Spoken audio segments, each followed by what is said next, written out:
Hello. It's Bri. And Sam, and welcome to What Are We Doing Here? Let's get yapping.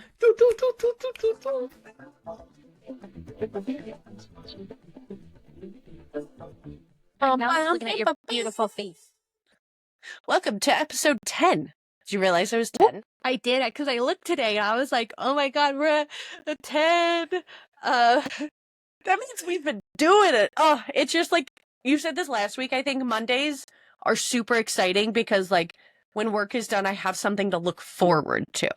Yeah, and usually people hate Mondays, right? Like, I Yes. used to hate Mondays because it's like the first day of the week, like you're starting it, and now I'm like, Tired. it's Monday. That means it's podcast day. Like, and I get, so I like, it pushes me through the Monday blues to get into, like, I get to talk to my best friend and I get to do the pod tonight. Like, Yeah. Do we want to address the elephant in your newly decorated room? no, guys, I did not move for a third time. I am in DC for work. We've talked before about testimony for work, and this is just one of those times that I am out to do testimony tomorrow. So we're here. Yeah. This is my nice, lovely hotel room. And we are here live from DC. Live from Washington, D.C. Mm-hmm. How many times have you testified? Because I know this isn't your first rodeo. This is not my first rodeo. This isn't even my first rodeo in DC, but this is, I think, my 12th time total testifying. So I guess I think it's crazy, but then you hear people who are like, oh, I've testified 95 times. And I'm like, that is absolutely bonkers to me. Like 95 versus I'm at 12. And of course I'll get more experience as I go on, but I guess a couple of things is like, there's what we call a fact witness and there's what we call an expert witness. So this time I'm testifying as a fact witness. And so basically it means that I did some of the lab work, but I'm not considered the expert on the case. So I didn't write the report. I didn't issue any findings. I just did some of the lab work. So anytime somebody does that and they go to testify, they're considered a fact witness. It's less scary to go as a fact witness to me because they can't ask you any, like, what's your analysis question or like, yeah, it's no analyst question. It's no like, hey, well, in your opinion or based off of your experience, because I'm not the expert in the case. I'm just a fact witness. So all they do is they literally ask facts about what you did in this case, what you handled, and things like that. And so I've testified as a fact witness, I think 3 or 4 times, but I've been an expert in serology the other times. And so that's been really cool. And serology, I'm obviously very comfortable with. So serology is the identification of bodily fluids, such as blood or semen. And so after you do this for a long time, I know Sam's question is, what is serology? Because not everybody's going to know what that is. Nope. So not at all. normal court answers. So serology, like I said, is the identification of bodily fluids, such as blood or semen. And obviously I've said that about 100 times now because that's the general jury answer. So then we do what's called jury answers is what we practice. And we practice explaining it to somebody who has an 8th grade level education. So usually the average like schooling for a jury is 8th grade because not everybody goes through high school, but some people have maybe some further education. So we kind of try to put it in the middle of like, can we explain it to somebody as if they were in the 8th grade? And that's what we try to get our answers to be. So that way the general public can understand what we're talking about. And then we have like varying degrees of things that we'll answer. So first we have like a non-technical answer, which is the jury answer. And then we can go like a somewhat technical answer. And then we can go a very technical answer. So it's like we study 3 different ways to answer a question, each way getting more and more technical depending on what the like prosecution or the defense attorney is asking us in the case. So we kind of have to practice both. It's actually kind of hard sometimes because things like serology is an everyday word for me, but for everybody else, it's not. Same as like evidence tape and contamination and decontamination and reagent blank and extraction, like all the things that I do on a day-to-day basis, 365 days a year, to me is an everyday, like, duh. It's like saying phone or pencil or a TV screen. Like, that's how common these words are for me. And for Sam, obviously, because she used to do it. But For everybody else, it's not. But I'm pretty chill. It's gonna be an easy on and off. I'll probably be on the stand for like 5-10 minutes and be off. And she's being literal. She means literally 5 to 10 minutes. Like, that's not like I'm gonna show up. exaggeration. I'm not exaggerating. I'm not being like, oh, it might be like 10 minutes. Like, no, I'm gonna show up. I'm gonna go in for literally 5 to 10 minutes. I'm not joking. And then you get off, and then there's no other flights out besides the flight in the afternoon at like 5 p.m. So then you just go back and you work or you go explore and then you go home. Yeah, I think people are going to ask this or be curious this. They pay for hotel, flight, and as a government worker, you get a per diem, which is basically a set amount of money for food, Ubers, and all. Well, per diem is specifically for food, and then they reimburse you for like Ubers and everything. But they book the hotel, they book the flights, and then you get like a little check in the mail. One thing about a fact witness too is you get $40 for your testimony. I was gonna say, I don't know about our price. That's actually like one of the things that we sometimes get asked on the stand is like, well, you get paid to do this, right? And I'm like, I get paid through my work. Like, I'm working, but I don't know like actually how much. Like, I get my normal compensation. I don't get paid any more or any less for coming here because this is part of my job.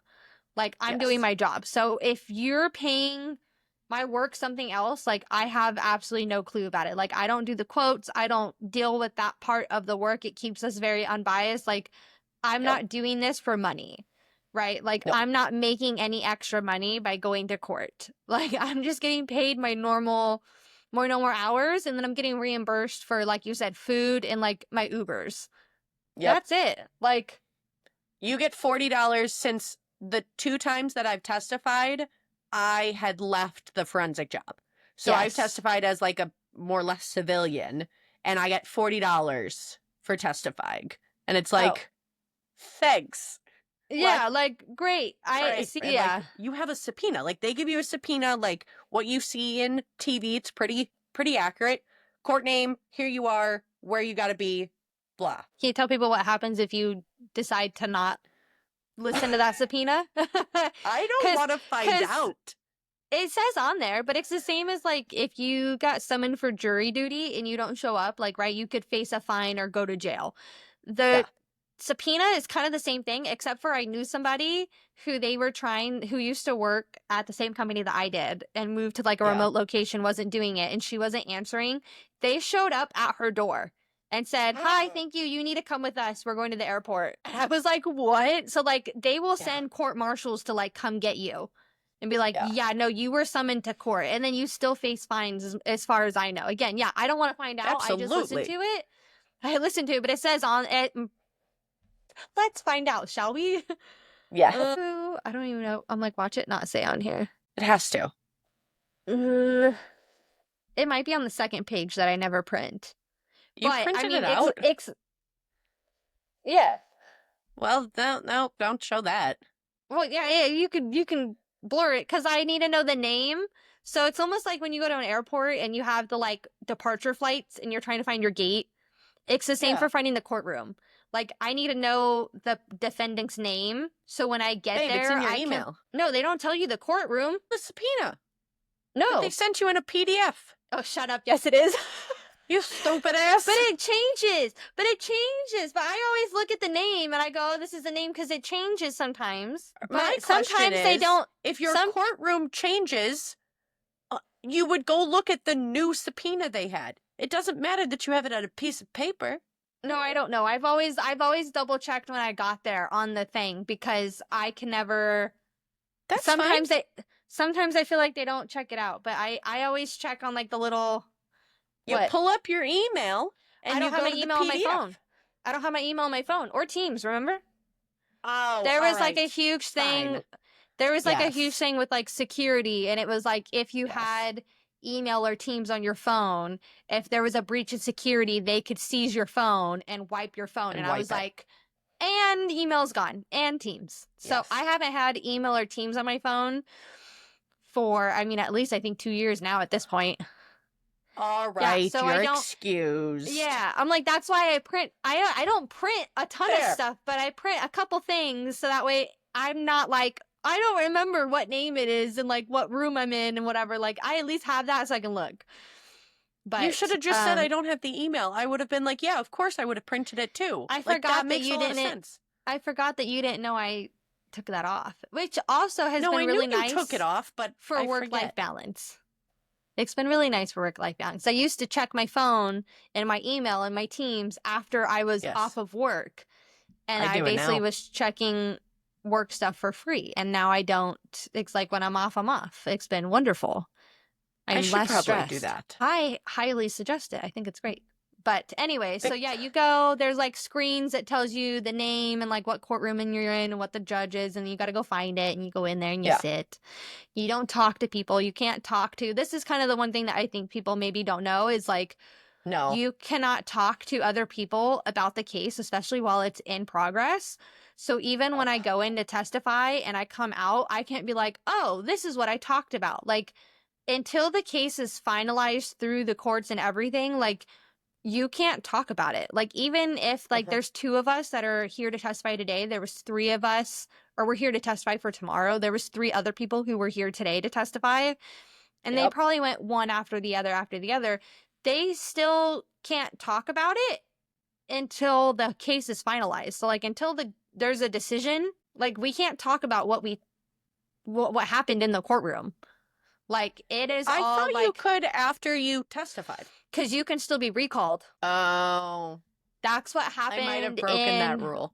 But that's what happened in Texas is I had to wait the whole day before I went home. Like I was done with my testimony at like 10 a.m. and I had to wait until 5 until they got done with court until I could go home because they were like, well, we could recall you. And if we recall you and you're on the way home, you would have to turn around and drive back. And I was like, Yeah. and no, I'm just going to stay. And I didn't get recalled, but it's very possible that they could, after they're talking about something later and be like, well, wait, the fact witness or this person said this, like, whoop, and they could call us technically back in. So yeah, so you're not supposed to like talk about stuff. I've had like news reporters that are outside of courtrooms. I've had like other like That's witnesses, crazy. like other witnesses. I've had like police officers for the case. And it's Oh like my God. you just kind of sit there in your own little bubble and you just like I don't make eye contact. We just kind of like sit there. You don't sit next to each other because if you even sit next to each other or it's even like maybe a thing that you talk to each other, like the whole case could be dismissed because witnesses are talking to each other outside of the courtroom. Yeah, before testifying, we sat like a couple chairs away and it was like very, very quiet. And then like if we talked, we definitely didn't talk about the case. And then afterwards, we like didn't talk about the case necessarily, but we like got together and we're like, okay, we're gonna get dressed. Like it was an old coworker we hadn't seen. So like then it was a little more friendly, but definitely like not about the case. And I've definitely never had reporters, cops, nobody was trying to talk to me. So that is they never nerve-wracking. try to talk to me. I've had a couple of them.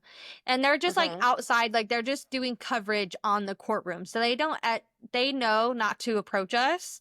So they never came and talked to me. I think I only had one that after I got off the stand, he was like, "Hey, I'm sorry, can you just repeat your name in case something that you said like goes in the paper or goes in the news, like I have your name." And I was like, sure, because I mean it's all court record, like you can get the transcripts of the court and it's all written down. So I told him my name and he was like, "Hey, thank you, I just want to make sure like I spell it right if it goes in there." And I never found anything on it, so I don't think that one ever went. At least I couldn't find it. But you go back and look at all the cases you've testified for and see what the answer is, because I think that's another thing that people don't realize. Like we don't find out an answer that day, that week, that month. Like the one I went to in DC, I didn't find out if he was convicted or not for like 2 or 3 months, and then sentencing, I don't even know. It did just happen, but that was like 6 months later. It was something ridiculous too. I think I've only known a few of them, and I think like again, like you said, like we finished testifying, and unless you go and you look up the court case like in the records and you see what's happened, like we don't get notifications, we don't get updates from I think I've only gotten one update from an attorney ever saying, "Hey, this is what happened. Thank you, you know, so much for your testing or for your testimony and all the things." Most of the time I don't know what happens. I think I've only looked up 2 cases. to see what happened. And I think it was because either like I had done a lot of the testing for it, so I was just curious about it, and the testimony Mhm. was like a longer testimony, so I wanted to know what happened. Yeah. One of them was a capital murder case. I wanted to know what happened. That was like a big deal, Big case. obviously. And I Yeah. tested, it was a big case that I had done a lot of work for. And so Yep. I was like, all right, I'm kind of invested in this now. Like, I've already testified. I kind of want to know what the result is. And then the Yeah. other one was abuse of a minor. And again, it was like something weird happened in court. And I'm not going to talk about it, but like something weird happened in court that I've never had before. And I was like, okay, well, I kind of want to know what happened now because that's not something that typically happens. And so I looked that one up. But other than that, I don't typically look them up. I just kind of let it lie. Well, I feel like the reason your ratio is like small is like there's not any investment in this case, right? Like, except the Mm-hmm. big ones or the ones that had something weird, like, Mm-hmm. they're just It's just another swabs, case. they're just data, they're just another case. Like, Yeah. you may get a little bit of background, like, if you're going to do the testing, Yeah. but like, you don't really get invested like you do when you're watching a TV show. Like, you want to know. Yeah. But I like, in real cases, you don't have that investment, which is the whole point. Like, that's the mm-hmm. whole reason to keep us unbiased. But Well, I think like you said, I think that's part of the job is like we test so many cases. Like if I got personally invested in each one of them, I wouldn't be able to do my job. Not only would it make me biased, but just the emotional toll and like that amount oh of god, information and carrying all of that on you is like you being invested into this. Like, so to yeah. me, like I said, this is work. And it's very important, I think, for people to realize that. Like, it's not as dramatic as the TV shows make it out to be. Like, in my brain, it's so black and white, it's so cut and dry Yeah. as like, this is just another case that I've done. I have to just go tell people what I did, and that's it. Uh-huh. And the decision that the jury or the judge makes after my testimony is done, my job is to just reiterate to the jury and the judge and anybody in that courtroom is just to explain to them what I did. But what I did is Yeah. what I do every single day when I'm at work. So in Yeah. my brain, it's not like I have any personal involvement in this. I have no connections to it. Like I was saying, I've had a couple cases where I just tested a lot of evidence and it was like one of the biggest I was cases just I've ever, curious. well, it was one of the biggest cases I've ever done in my career. And like those type of cases stick with you because you did an immense amount of work with them and you're just genuinely curious is like, hey, I did Yeah. a ton of stuff in this case. Everything. Yeah. I did everything under the sun. Like I did so much stuff that I Mhm. just genuinely want to know like what the outcome was. Like whether it's A or B, I don't have a preference, but I at least wanted to know what happened. Yeah. So, Like, I think it's a good indicator of if you can be successful in this field. You and I have talked about this a million times. Like, there has to be a separation between, because we do cases from robbery to assault to murder to, sexual assault, everything. And so you read these stories that are right from the victim's mouth, more or less, mhm. and you have to be like, separate. You have to separate that. And some people get so emotionally attached or just like sad. And like, of course, there's things that like get to you a little bit, but like, Mhm. I don't know, 98% of the things are like separate, and you have to be able to do that. And I don't think if people like, when people say like, oh, I would love to do forensic, like, I get so invested and I love the murder documentaries and I get so emotional, I get so angry. You can't do this job. It's one of the Sorry. it's one of the interview questions I ask people is I go, look, you're going to see the bad things that happen in the world. Like, are you good? How do you handle that? And some people who Yeah. are like, oh, I really love this, or like, it's definitely like something that, is, I can get emotional or this. And I go, I don't know if you're going to be a good fit then. Like, and there No. has been people who've tried forensics and they just go, I can't do it. Like, I can't Yeah. separate. And in my brain, it's like I have my work hat and I have my like Bri hat. So it's like when I'm at Yeah. work, I have my work hat on. And it sounds like we're being really insensitive, but it's like we're not. It's like we have to be unbiased to be able to do our job. Like I can't make Yes. decisions based off of how I feel or what I think Yep. is the right answer in this case just because I read someone's story. Like I'm going based off of the science and based off of the evidence that I have in front of me and whatever Yes. result. Like I've had detective ask me like, okay, so can I go arrest this person? And I'm like, I have absolutely no idea. Like, all I can tell you is my results. Anything else is on you or whoever else. Like, I can just tell you what my results are, and that's it. Like, I can't tell you whether this person's guilty or innocent or like what's happened. Like, that's not my job. My job isn't to define guilt or innocence. My job is to just tell you what DNA I can find, The if evidence. any. Yeah, literally just what the evidence. DNA I could find. Yeah, if any. And also with the detective, like, asking you, like, can I go get them arrested? Like, you see that in TV. You see one person collect the evidence, process the evidence, take them to court, and now they're the lawyer, right? Like, in our field, it's very, you do one thing. Bri does DNA, different forms, because DNA could be on everything, but you do DNA. You don't do fibers, you don't do hair, you don't do drugs, you don't do tox, bones, you don't like, do... You don't do bones. You're not on a crime scene. Like, you've never been on a crime scene. Nope. You're not going to be the attorney today. Like, it is very, very separate. And I think for me, like, in grad school, because I got my master's in forensics, I think I've said that, but like, I got to do everything. I got to do crime scene. I got to do tox. I got to do like everything. And that's what I loved about grad school, in the sense that you get to do everything, because it felt like TV. Like, that's where I felt like TV. But in the real world, nah. I was gonna say, I'm trying to think of like what have been questions that other people have asked me about like court. Because again, in my mind, it's like court is court, but not everybody gets to do that. So, I'm like trying to think of it. It's not like TV. Nobody's screaming at you. The judge is your honor. You are standing. That is true.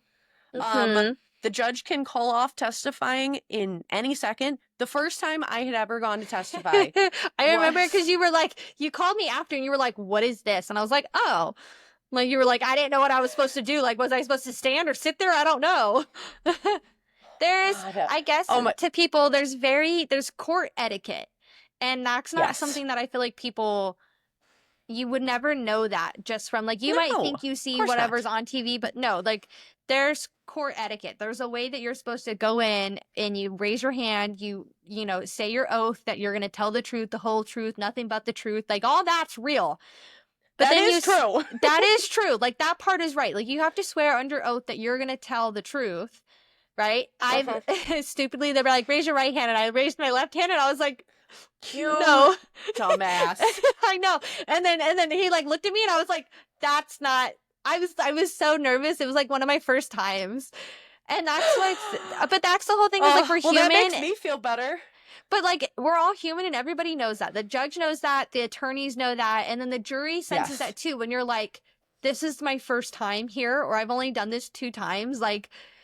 You're human. Like, we're lab people. I'm not a public speaker.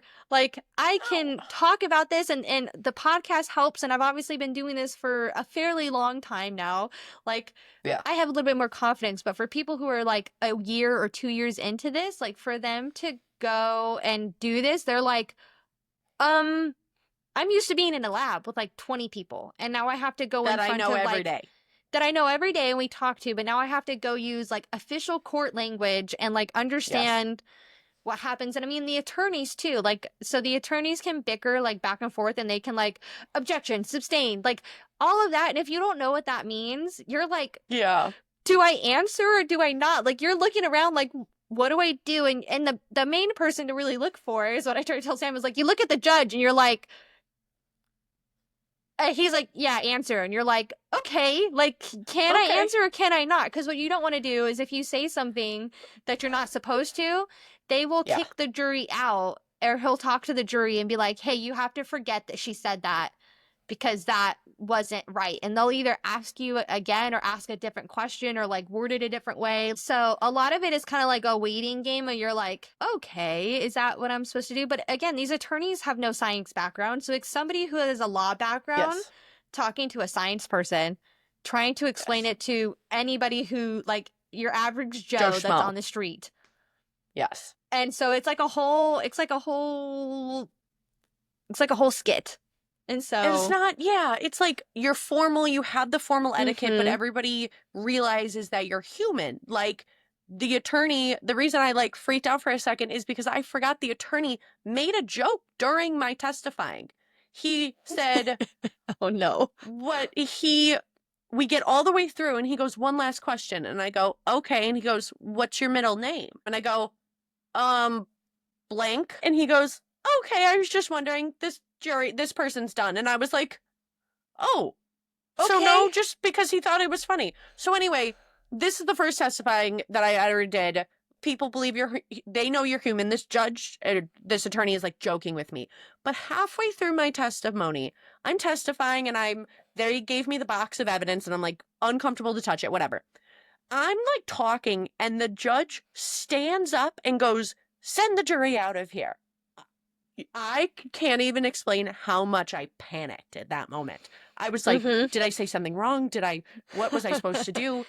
Yeah. And then she literally sent the judge out, or all the jury members out, and I was like sitting there freaking out. She just had a question for the attorney, didn't like the way his line of questioning was going, or like Mhm. what the point was, or whatever. But then they go, okay, we're gonna go to lunch. And I go, halfway through my testimony, like this is my Yeah. first one, like what is Yeah. happening? That's And then crazy. I've never had that happen. Ever. for the first one, like I'm glad it wasn't DC, but DC might have been easier because this was like a shit show. Mhm. But the judge goes, okay, we're going to go to lunch. And then she stands up. Everybody else stands up. I stay sitting. And I asked you, and that's what you were talking about earlier. I was like, I didn't know if I was supposed to stand or sit. If the judge is leaving or coming You stand. stand the fuck up. Didn't know Yeah. that. I was But it's one of those things so that, like, thrown off. no one told you, and you're like, what are the rules here? Like, I don't know what I'm supposed to do. And, like, you don't want to break the rules because you could be in trouble. Like, there's so many, and especially being your first one, like, you're so nervous. So nervous. And they had just sent the jury out, so I'm Yeah. already panicking. And then she's like, all right, go to lunch. And I go, oh my God, I have to come back here. I have to go fuck around in Houston for an hour. I don't know where I am. I'm not going to go take my car to go somewhere. So I just like sat there. walk to my car, sit there Yeah. for a minute, and then it was so, oh my God. I think show. I have two things to finish this out before we move on to our next thing. So, the defendant has the right to face his accusers. So that means anybody who has touched the evidence is involved in this case. They have a right to put them on the stand and like face their accusers. That's why some of the times we have to go. But for some of the bigger cases, like you're 10 feet from this person and you're trying to just explain what you did. And sometimes that can be a little nerve-wracking because it's like people are asking you questions, and so you swivel your chair to like answer and like look at whoever's talking to you. Yep. But it's like someone, like if you process a case again for, let's just go capital murder. Yeah, Or let's do a big one. homicide. Homicide, right? A big case. This person is 10 feet from you and you're like, and again, we're not trying to do guilt or innocence, but you're like, you now know what I look like, my name, where I work, what I do for a living. Like, you know everything about me. And to me, that always like freaks me out. So again, my dad being a cop growing up, we always had our address and stuff like removed from a general search because I don't think people know this either. You can like do a Google search of somebody and you can pull up like their phone records, like their name, their address, like just by Googling their name and their phone number. Like if you have it or if you know where they work, like you can pull up so much information on people. So something that I do and a lot of people in our field do is we remove ourselves from the public records. There's like a form you put in and basically like anybody who searches your name, it will not pull up anything. And I think that's just something that I think people don't realize is it's like you're in this courtroom with somebody who may or may not have done this crime. Yeah. But now they can go, well, if they get convicted, they wanted to, if they get convicted, they go, well, this person was involved with it. And like they might be mad at me for something that I just did as my job. And maybe not. Yeah. So it's like something like that can be kind of scary sometimes. The second thing and the last thing I think about testimony that we need to cover. One more thing about that. I've never really thought about it that way. I've always felt like uncomfortable because like I'm talking about what I did. Like I would be more uncomfortable if I was the expert, like giving the opinion, like being like, here's the facts and the data, knowing that person's there. But I didn't really think about like in theory, retaliation. Like, if that, Mhm. but yeah, absolutely. Is the form free? I only thought about retaliation, about like, hey, this person, like, you did the testing and you gave the data that Yeah. basically said X, Y, or Z. So Is the like, form free and like a website? yeah, Like, can we link to yeah, it? it's free. All right. It's free. It's online. I mean, anybody can do it. So you don't have to say, there might be a thing that you have to list, like why, or you might just say like, hey, I want this removed from the public. Yeah. But I yeah, don't think most it's a people, bad thing for anybody to do. Like, all the girlies listening to the podcast, yeah, like, we'll link it below. Like, it can't hurt. yeah, I'll find it. It depends on what county you're in, so you may have to look it up, but like it's different per county. So I may just put like a helpful like We'll tip put trick for some it. Yeah, we'll put something to it. FAQ, something. The second thing is that the judge is basically like a little dictator in this courtroom. It's their courtroom. Yes. It is run the way that they want it to be run. So not Yes. every courtroom is the same. Depending on the judge, different judges like different things, which is why like maybe that one, she didn't like the questioning. Okay, that questioning could have been totally fine for a different judge, but this judge is like, nope, I don't like it. So you need to reword it. You Yeah. need to ask it a different They way. really do run it differently, time schedules, different Time things. Like, schedules, different questions, different etiquette, the way that, stuff's ran, like the way they introduce people, like it's all generally by the book, but each judge has their own preference. And again, it's their own little dictatorship. It's their courtroom. It's their decision. It's basically their house and the way they want to run it. So like, that's another thing that I think people will be like, oh, all judges are the same. It's like, no. I've had really good judges and I've also heard of really bad judges, and not bad in like, oh my God, they're making bad decisions. Bad as in like, they're so particular in the way that you ask them questions. So like, if we were going to look at our notes, you have to ask the judge like, hey judge, or your honor, may I look at my notes? It would really help me to refresh my memory if I was able to look at my notes. They can say yes or they can say no. And they can be like, I've had judges before where somebody like the attorney will bring me up a document and I'll be like, okay, well, like this document is this, but I need this other document. And the judge will be like, do you have the wrong document? Like, have you already whatever? And they'll like go off on the attorney. And I'm like, I think they've already put the other one in, but it's just confusing to them. Like, please don't be mad at them. Like, I just need a different one. And they'll be like, no, judge is right here. And they'll be like, okay, like get your documents together. And you're like, okay. Anyways, I'm going to read my notes here. So it's like, I've had really picky judges, even with like the way we testify. If we say a word and the judge doesn't like it or something, they'll like pause and tell us to restate it.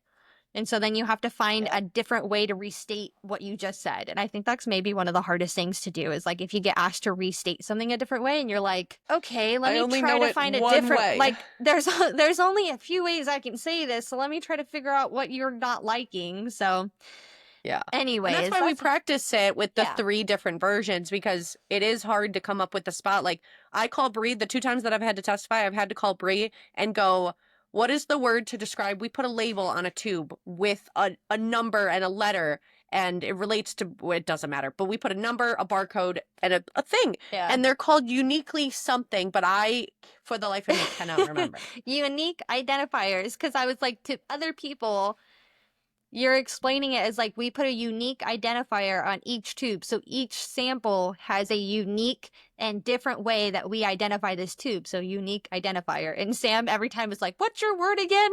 And different phrasing and different words work for different people. So like, that's the one that works for me. Yeah. A couple other people have a different way of saying things. Like, we all kind of have, just like everybody speaks differently, we each have our own way to communicate what we're trying to get across as to what we do. So anyways. So we want to go to a totally new topic, because I'm impressed with us that we talked for 30 minutes on one topic. I mean, 7 topics within the one topic, but like, it's all generally under the same umbrella, but I feel like last week's episode was like 7 topics per minute. It's all over. So we're doing real good tonight. Yeah. We're doing great. Anyway, new topic. I want to talk about social media. I have found myself scrolling on social media, like when my anxiety is higher, so is my social media intake. And like, obviously that's correlated, because I'm anxious, so I'm avoiding the feeling, so I'm watching social media. And then social media right now has been showing me freaking Grey's Anatomy, and I'm watching hours of Grey's Anatomy, it feels like, and then getting like Really? That's your so algorithm right now? All right, anyways, keep right going. now it is. I've Sure. never seen Grey's Anatomy ever. I've never seen it either, so. It's really good. Is I've it? only seen social media clips. It's really Mm. good. I could see how season after season it would get Mhm. repetitive eventually, but whatever Instagram is showing me right now, all Grey's Anatomy. Mhm. So, Interesting. but I found like literally today after work, I was like, Hunter, I need a hug. Like I need to come back to reality. Like I need you to rub my head and my back. Like I need a hug. Like I just need, and I feel like that, like I go into this, like when you're watching reels or other people's stuff, like Mhm. social media is so good, but when I over consume it, I get a little wonky, a little Mhm. crazy in the head. Mhm. I've caught myself where like I sometimes am like in this time suck on my phone and then I go, "Oh my God, I've been on here for 30 minutes." And then I Mm-hmm. will quite literally just lose my phone. Like I will purposely lose it. And I'm Mm-hmm. like, I get that people could be trying to reach me and stuff, but like if I have it with me, I'm going to doom scroll or I'm going to be doing something that is unproductive when I need to be present in this moment. And again, like it it makes me feel like I'm wasting time. Yeah. And then I start panicking because I'm wasting time. And so I quite literally lose my phone a lot. And then people will be like, I tried calling you or I texted you, whatever. And I'm like, yeah, I don't know where my phone is. Like unknown. Just lost it. Like, Mhm. that's just part of it. I find myself on it a lot since I work from home. I don't spend a lot of Yes. time on it when Hunter gets home, but like during the day, When you're alone. I mean, there's days you get lots of reels. Like, there are Yeah. days that I spend a lot of time. Today was one of them. I spent a lot of time just like when there's doing slower work and when there's slower days at work, I feel like it's the slow days. Like when work's not busy and it's a slow Yeah. day, I'm like, yep, okay. I caught myself the other day though. We've talked about like we have a hard time watching movies or like Yeah. sitting down for that period of time, but I had time and I was tired and I didn't want to just be on my phone, so I turned on a movie. And Mhm. during the movie, I got like a little over an hour into it and I found myself opening my phone and I was like, stop. Like, no one's talking to me right now. I don't need to Mhm. look at Instagram. I'm Yep. watching this movie. And so instead of picking up my phone, and I'm kind of happy, like I caught myself. Again, I Yeah. like put my phone away, but I like got up, I got a snack, I got a water, and then I like sat back down and like finished the movie and it was great. But it was like I caught myself halfway through of like, and the movie was good. It's not like I was bored or anything. Like the movie was Mhm. good, but it was still like I wasn't getting something. And so I was trying to fill that void with my phone. And I was like, no, no, no, no, no, no, no, no. You're either like we don't do that. bored and filling something, or like we talked about last week, like the being able to talk and having the music. It's Like I don't have enough need stimulation. And so I needed more. to relax. Because I didn't have the kids. And so Yeah. that might have been it because it was literally just the TV. And it was just It's me not focusing on enough. this one thing. And it like wasn't enough stimulation and like chaoticness going on. But I Yep. was like, oh my God, I don't want to thrive in that environment because I was thinking about it too. No. Even when I do crafts, like when I do crafts, I can't just like sit and do a diamond art. Like I have to have Yeah. music on or an audiobook. Like I need to have something that's entertaining my brain while I am doing this like nothing task. Yes. My brain gets to like, it needs a couple things so it doesn't get distracted and doesn't like spiral or think of other things or just Yeah. like over here. And so it's like Mhm. that dual stimulation that I need. Otherwise, it gets too boring. But I don't want, like you said, I don't want to live in the chaos. Like, I want to be in the freaking present. Like, I literally talked to my story today that I was like, I'm feeling anxious. It was at lunch. I was like, I'm feeling anxious because there's nothing to do. Like, all the laundry's done, all the dishes are done. Like, there's nothing actually to do. And so I was like, I'm learning, and I was like, I'm trusting the calm. I trust the calm. Like, I trust the peace. Yeah. And that's been like a thing that my therapist has told me like 6-7 months ago, but like I find myself going through spurts of needing it more. And right now I've been feeling like more, well, when I get like today, I actually have been pretty good the last couple weeks, but like trusting the calm when it is slow, being like, that's what like healing your nervous system is like being like, oh, the calm is normal. Cause we've lived in like chaos and just eggshells running around 75 things in charge of everything, and we're trying to both like step back and not do that. And sometimes it's freaking annoying, and you're anxious at a lunch break because you're like, there's nothing to do. It's actually like I could relax, and you're like, that's scary. There was something that you found the other day that is supposed to really help with your Yes. Talk about that. Because you told me that, and I was like, are you for real? And you were like, yeah. Setting your phone to grayscale. There's a whole little video, Mel Robbins talks about it with some doctor, and putting your phone on grayscale, because what you're looking for by the phone is you're getting dopamine from it. It's exciting. There's things, there's different colors, and it's distracting. And so it's like dopamine, you want to do it. And so putting your phone in grayscale, I thought when I first watched this video, I was like, you're ridiculous. I'm not doing this. So I waited a couple days, and then I did it. Literally by that day, I felt a difference. I would like go to social media and be like, oh, this isn't that bad. And then by the end of the day, I was like, I don't even want to be on it. Like social media, my phone, text messages, games. Like at first I was like, oh, grayscale's not making much of a difference. Like it's fine because you still have that dopamine. But by literally day one, the end of the day, I was like, wow, clicking on it. And then scrolling once and then be like, meh, and closing it. Like, wild world of a difference. And you can tell right now I've turned it off. Now it's back to colors, but it is fantastic, and I highly recommend it. Makes a big difference. You can still see everything. You're not blind. You can still see everything, but it's not as enticing. You don't want to scroll. You don't want to play games on your phone. Highly, highly recommend if I can find the video again. So I'll post it or something. kids TV shows, yeah. if you like look at it, there's like a whole thing that like kids TV shows now are all the bright colors and flashing and this and that. And it's basically doing the same thing to kids. It's basically not brainwashing them, but it's like hypnotizing them into watching the show. And it's like Coco Melon, for a great example. Coco Melon, you think is very educational and whatever, and it's like it is, but it's not, because they change screens. Like it's not a continuous film. It cuts into a different scene every few seconds.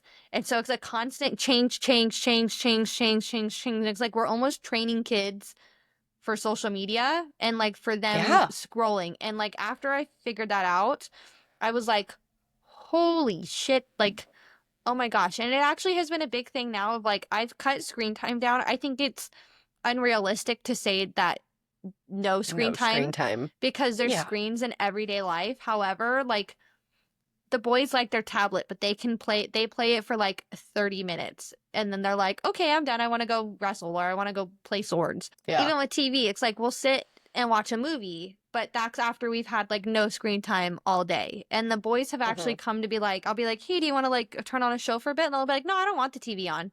Or they'll like turn it off themselves. And I'm like, I love you. Like, you want to turn the TV off yourself.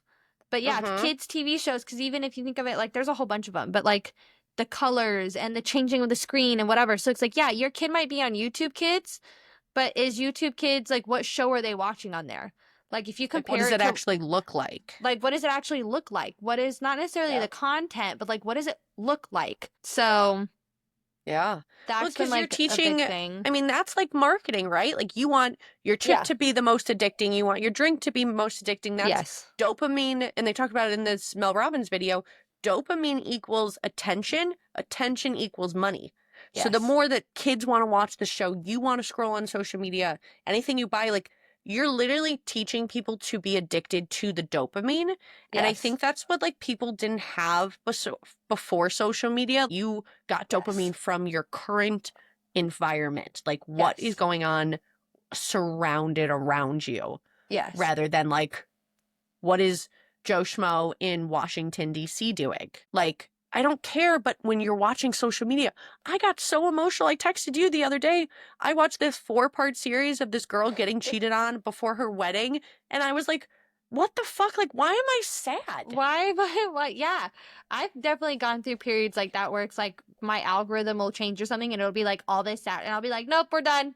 Like, we're done. Yeah. Like, I gotta turn on like, I have to turn on like a feel-good show or something on the TV to like change my whole mind, or I have to like talk to somebody, because I'm like, I'm literally like crying. Like I'm devastated. Like I'm depressed. And I'm like, I have no idea feel about this. her Like, pain. I feel it. Like, I am devastated right now. And I have no idea who this person is, what's going on, whatever. It has nothing to do with my life.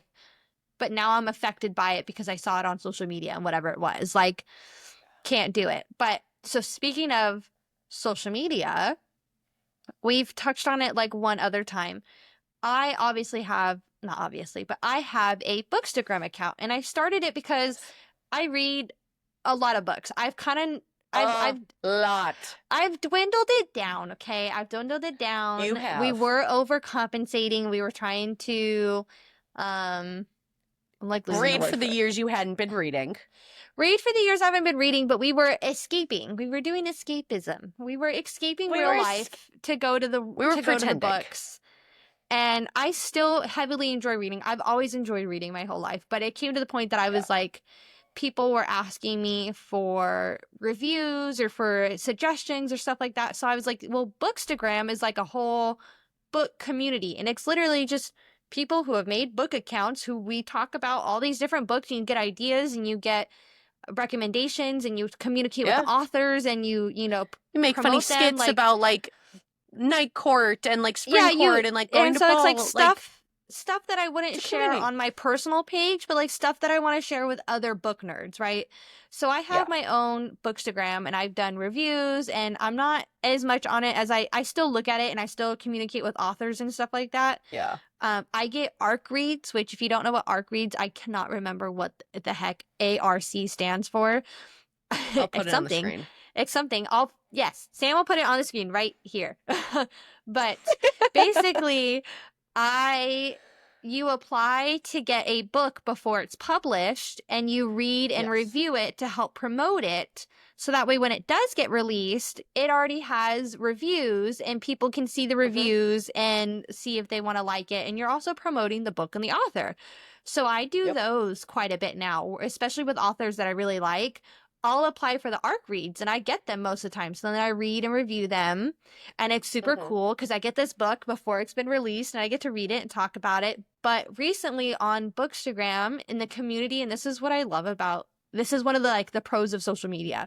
Yes. So there was a book called Daddy's Little Toy that was published by a I don't have a problem with the title. I have a problem with the book. And so did the whole book community. So it was a Australian erotica author that wrote this book. And basically the book, we love an age gap. Let me just there's so many different tropes that people love. And there's books that are clearly 18 plus that you should only read if you are an adult. And there's trigger warnings in books for a reason. Like if you're not into some of the quinky things, if you're not into CNC, knife play, blood play, primal play, if you don't even know what I'm talking about, don't read the books. Don't ask first, please, before you scar yourself. Ask first. So there's dark romance, there's, fantasy, there's contemporary romance. There's obviously different categories for a reason. Anyway, so this one was about which age gap is one of the tropes. Sometimes it's somebody is fine when they're both adults. There have been books, and one of them is Birthday Girl, and I've read it, where the son and his girlfriend moved into his dad's house, and they were in college. Moved into the dad's house because they got kicked out of their apartment because he lost his job. The kid lost his job, couldn't afford rent, right? So they move in with his dad, and the dad was like, you can move in here, but there's rules. Well, the son and the girlfriend ended up breaking up, and the girlfriend was like, hey, I don't have anywhere else to go. I still have my job, but I can't afford my place. And he was like, you can stay. Again, she's 19, and he's 45 or something, right? So age gap. Allowed, they're both adults. Great. Yes. This one was the dad's best friend found the 3-year-old attractive and basically waited until the 3-year-old was of age to then pursue her.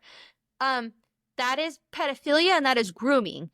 And so basically people read this and said, no, this is not an age gap. This is wrong. And This this is author, wrong. this is wrong. This is wrong. This is where everybody was like, no. They removed all her books. They canceled her as an author. People removed her. People were like, no, I'm done. Like, you don't get to write about this and say that it's okay because it's a book. No. Like, you can write about a lot of messed up stuff, but this You is not have one of them. so much leeway. You have so much leeway, especially in erotica Oh, yeah. and like the really dark Again, romance. I You have get away read- with a lot. I have read some really messed up books, and this is too far. So, the author is Australian, but she got arrested for child abuse material and pedophilia claims over this book. And then she tried to publish some other books under a pen name, and people figured it out, and they canceled those books too. And people were like, nope, like, we are not reading this. So, I'm curious what will happen, but it was like because of this, because this is basically child pornography in book form. In like, written form. Yeah, like, which is not okay. And so I just love that the community as a whole, like, banded together and was like, this is wrong. Because there's always been some stuff on the book, like, community where you go, some people really enjoy this and some people really didn't, or like, this book was crazy. Too far. Too far for some. And some people were like, I loved it. So it's like, great. If you love the book, you read the book. If you don't like that stuff, it's the same that there's some people who are like, there should be no erotica in literature. And it's like, if you don't want to read about that, then don't read it. Suck my ass. But if you don't want to read it, then don't read it. There's so many. There's Goodreads, there's Amazon reviews, there's categories. Like, there is so many ways to narrow down what you specifically want to read. And guess what? If you start reading it and it has a sex scene in it and you don't like to read that, then stop reading it. Yeah. Stop reading it and read a different book. Like, there's so many ways to know that. Like, young adult versus new adult. Like, new adult is 18 plus. Young adult is anything under 18. And sometimes they even have different categories of like 11 plus, 15 plus, 17 plus. Like, people put stuff in different categories for a reason. So find what you want. There's Again, so much. Like, find what you want. much. There's so much that, like, you have all of this span, and I think it's crazy that, like, not crazy. I think it's really good that social media was like, absolutely not this one. Yeah. Like people were like, not. no. Like, this one was across the board, like, way too far. I mean, she literally got arrested. But didn't she have some other books that also kind of got not canceled just because it was like her, but like because it was kind of like this, like, that's a really sketchy topic. I didn't look that far into it. I don't know. I don't know if they canceled it just because it was her or because it was a sketchy, because she's written other erotica romance with age gaps. So it's not like that's an uncommon, like, thing for her to write about. Like, that's a common topic for her, which usually when an author has their own, like, topic, they typically stick in that. Like, if you're an erotica author, you typically stay in erotica. If you're a fantasy author, you typically stay in fantasy. Like, that's just kind of what happens. So I don't know if her other ones were kind of like on the fence of like, that was kind of meh. Like, or if it was just her and we were like, no. Yeah, I think she tried to publish some other stuff under a pen name and people were like, no. But I don't know if it was because of the content or just because her as an author of like, if you're going to publish that, I'm not going to support you and read your other books. That's like another thing that's big in the book community is like indie authors. So like independent authors who don't have like a big publisher or like a publishing deal, right? The book community really supports them. And like when there's a good author and they're an indie author, like they go off. Like I know so many of them and I'm like, I love you. Like any book you put out, like I'm on it. And they interact with you because they're like, hey, yeah, anything is great. Like, thank you so much for like I'm at the beginning promoting, too. Like, yeah, thank you so much for promoting my stuff. Like, I'm really glad you enjoyed it. Like, thank you so like, and I'm like, dude, I'd literally read anything you put out. Like, I'm literally stalking you at this point. Like, I'm stalking whenever you put new stuff out. I'm like counting down the days. And those are the people you're getting the ARC reads for mostly, right? Yeah, or no? Yeah, those are the people I'm getting the ARC reads for. And then it's like they send like promotional like artwork like in the mail. Like you can get special editions. Like I've gotten a bunch of cool stuff from, and some stuff I've bought, but it's like you can get cool deals on stuff. Like basically every physical book I own is a special edition or has painted edges or something. Like, I don't just get the copies to get the copies. Like, I get the special editions of the books that I love. And they're the special editions. They have artwork on the inside. They have She's the got painted some edges. really cool book like displays.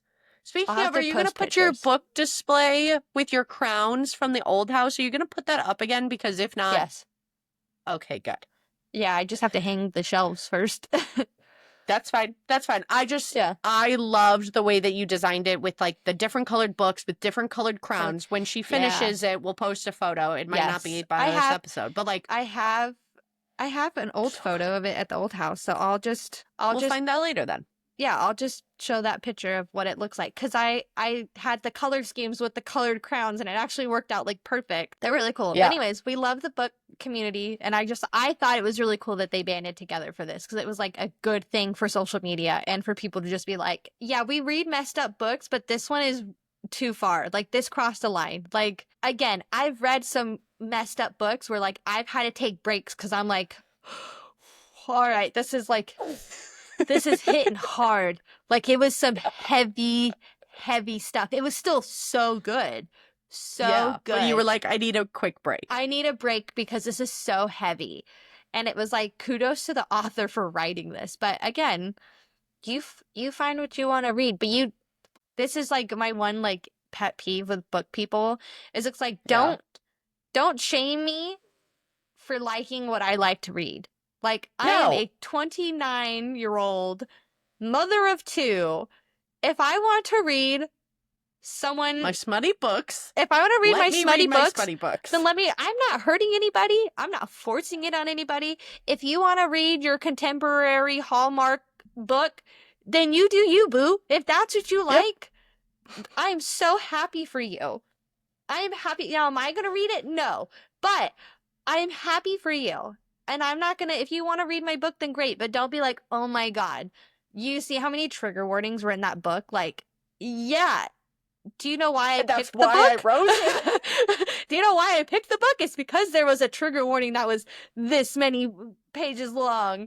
Like, sometimes I have to Google it and be like, what is somnophilia? What is this? What is this? And I'm like, interesting.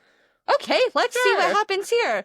Like, you know, I know nobody on here listening to this is judging, but if our clip goes viral on social media and there's people judging us, I will start fighting. That's what I'm gonna do. I see the reels back and forth where it's like, it's like adult toys. And when it's like your boyfriend thinks adult toys are the enemy, but until he gets older and he realizes that the adult toys are your friends.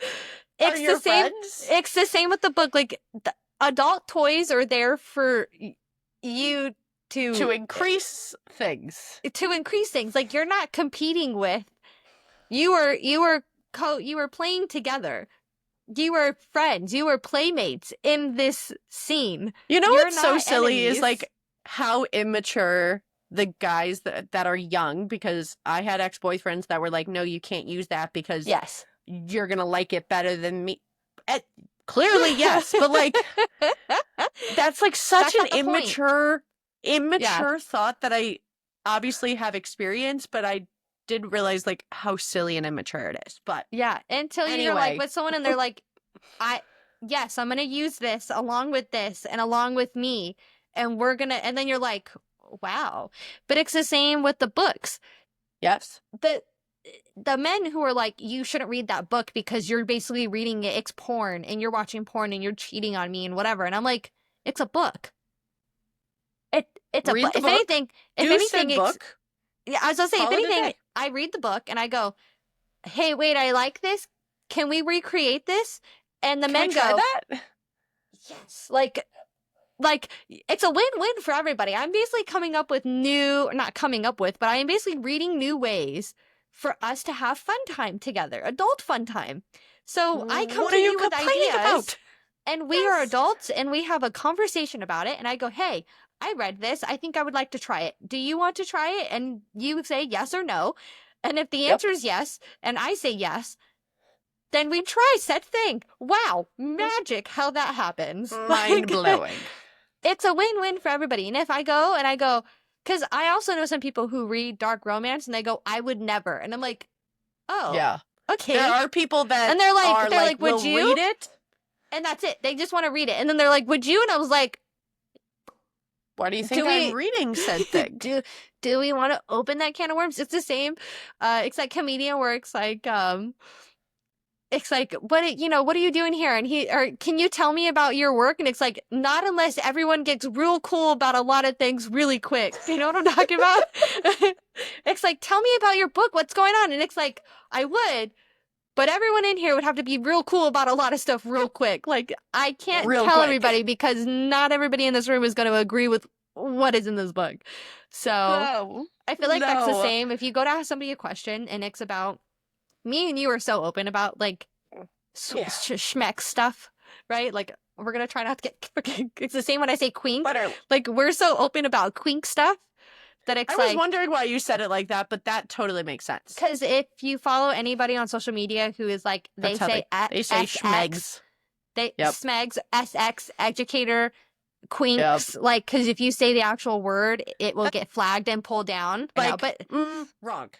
But anyway. Me and you were so open about like talking about SX or quinks, and like, if you ask somebody a question about it and you want an honest answer, then you be cool. Be cool and be open to hearing other things. Like, don't ask the question and then be surprised when you hear the answer. Like, literally. I've told people, like, do you really want the answer? Because if you really want the answer, I'm so here for a conversation. I love a conversation. But if you're going to be weird about it after, or if you're going to be like, like, I'm not going to talk to you about it. Like, No. Literally, no. Yeah. I'm like, that was so much that we stopped. That was literally like, we literally got all our thoughts and said, okay, we're done. Well, anyway, follow, subscribe. We've got Instagram, TikTok, YouTube, Spotify. Hey, look at us. Better. I told you, baby influencers over here. Thank you for watching episode 10, and we'll catch you next week. Bye. Cool. Fuck yeah.